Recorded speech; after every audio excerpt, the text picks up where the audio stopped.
That is probably the most important minute and 50 seconds you're going to see probably this entire month, maybe this entire year. It's early. Mm-hmm. People are suffering right now.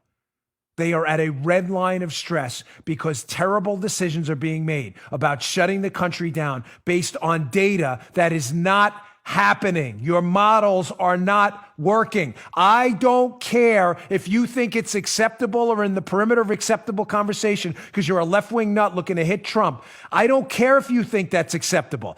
Tucker Carlson showed us last night, and other hosts as well, Hannity and others, have been plowing straight through that fence and talking about this anyway, and we are beating the liberal media at their own game, Joe. I'm going to show you examples of this throughout the show. Let me play this video first last night of Tucker talking about this exact same thing. The media, you either want the stock market to, or you want people to die if we don't shut the economy down. Tucker, Hannity, and others have been plowing through it along with this show. Listen to this last night. This is how we beat them and show you how infantile these idiots are. Check this out. What would have happened, for example, if we'd adopted a more conventional response to this epidemic? What if we'd asked the elderly and the immunocompromised and anyone else facing statistically higher rates of risk to stay inside, cloistered away? And then at the same time allowed the rest of the population to use informed common sense and continue to work? What if we'd done that a month ago? Would the death rate today be much higher than it is now? Maybe, maybe not. We don't know. But it's clearly a conversation we should have had before we locked the entire country down and put 10 million people out of work. But we didn't have that conversation. Instead, we outsourced the decision to public health officials. And that's a strange irony of the moment we're living through. One of the main lessons of this crisis is that the public health establishment failed us badly. The World Health Organization colluded with the Chinese government to lie about critically relevant facts during the early days of the outbreak. Once the coronavirus reached our shores, the CDC couldn't seem to produce working tests. Those were disasters. Many people died because the people we trusted to protect our health didn't do it. They've been thoroughly discredited. At the same time, though, we're being asked to trust these same people without hesitation, and for the most part, we are doing that. In other words, the experts failed, yet the experts now have more power than ever before. It's bewildering. In fact, it's reminiscent of 2008 when reckless behavior by the banks crippled the economy and crushed the middle class. But when it came time to fix it, we put bankers in charge of the cleanup. Now, this is not an argument against expertise. It's not even a populist argument. Of course, bankers understand finance. Epidemiologists understand coronavirus far more than most people do. So turning to experts in crisis makes sense, and we should, and hopefully we always will.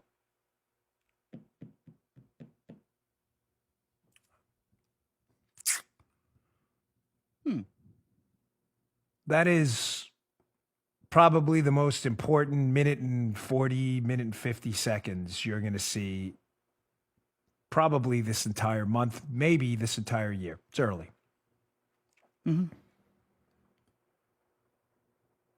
Again, for the little kid liberals listening, you can go turn off the show now. I mean that. It's not, I don't need your downloads or your views. We will be just fine. Please shut the show off because you're not going to handle what I'm about to tell you. Because I don't think you have the cerebral capacity outside of your TDS infection to process common sense anymore.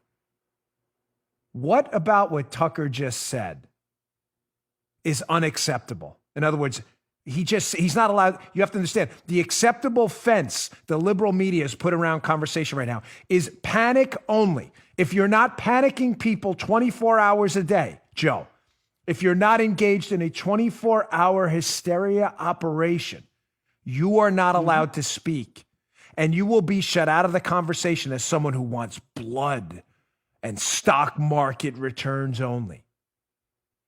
10 million people's jobs have been wiped out. They have been left with nothing on data that has not panned out.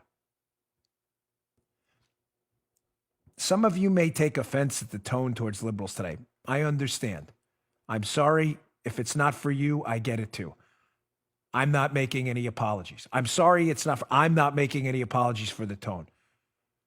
Because I'm going to explain to you why panic is the new normal and why it wasn't during a time I was a media figure.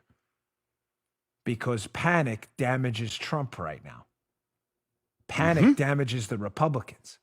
And panic makes the government under the Trump administration look unacceptable. Therefore, any attempt to speak outside of their acceptable perimeter of conversation, saying common sense things like Tucker just said, like, hey, the data we use to shut down this entire economy about the threat, Joe, hasn't really panned out.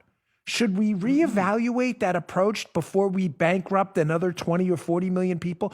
You're not allowed to say that. Panic only. Easy, Family boss.